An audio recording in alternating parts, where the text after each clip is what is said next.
ఏమైంది బృందా? అసలు నువ్వేం చేస్తున్నావు నీకన్నా అర్థమవుతుందా? నేనేం చేశాను? అసలు నువ్వు ముందెలా ఉన్నావు, ఇప్పుడు ఎలా ఉంటున్నావు? ముందెలా ఉన్నానా ఇప్పుడు అలానే ఉన్నా కదా.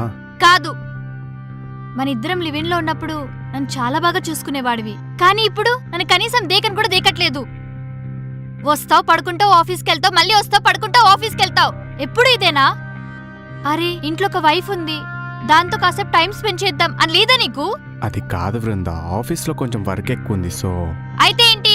నాకు ఇంట్లో బోల్డ్ అంత పని ఉంది, అయినా అన్ని త్వరగా కంప్లీట్ చేసుకోని కోసం వెయిట్ చేయట్లేదా?